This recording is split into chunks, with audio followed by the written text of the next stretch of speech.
সরকার আমিন আপনি লিখেছেন, আমি একজন স্টুডেন্ট, জাপানে পড়াশোনা করছি। জাপানের কালচার অনুযায়ী কারোর সাথে দেখা হলে বা কথা বলার সময় মাথা নিচের দিকে ঝুঁকানো লাগে।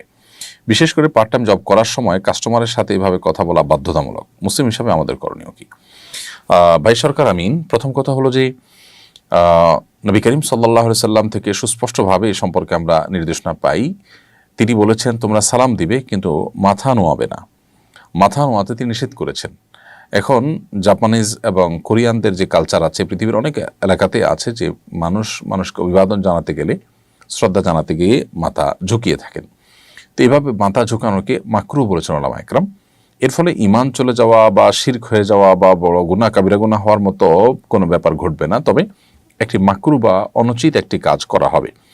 একান্ত নিরূপ অবস্থায় কেউ করলে এটি আশা করা যায় আল্লাহ তাআলা তাকে মাফ করবেন। তবে ধীরে ধীরে নিজের সীমাবদ্ধতার জায়গাটা, সেই জায়গা মানুষদেরকে বোঝানো দরকার যে আমার ধর্মীয় কারণে আমি তোমাকে রেসপেক্ট করি, সেটা অন্যভাবে মুচকে হাসি দিয়ে তার কাজটাকে সিরিয়াসনেসের সাথে করার মাধ্যমে কাস্টমারকে অন্য কোনোভাবে খুশি করে আমি চেষ্টা করবো তাকে কনভিন্স করার, কিন্তু সেই সাথে আমার যে সীমাবদ্ধতার জায়গাটা আছে সেটা তাকে বোঝানোর চেষ্টা করব। এটা হবে সবচাইতে উপযুক্ত এবং আমাদের মূল করণীয়।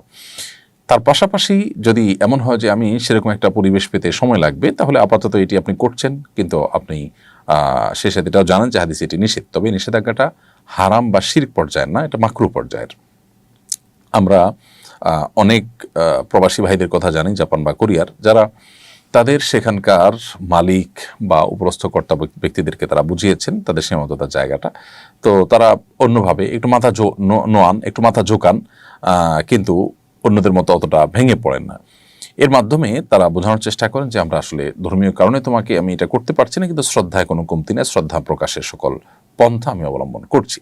তো আপনি সম্ভব হলে সেই দিকে আপনি যাবেন এবং সম্ভব যেন হয় সেই চেষ্টা আপনার করতে হবে। তবে আপাতত আপনি এটা করলে যে আপনার বড় গুনাহ হবে তা নয়।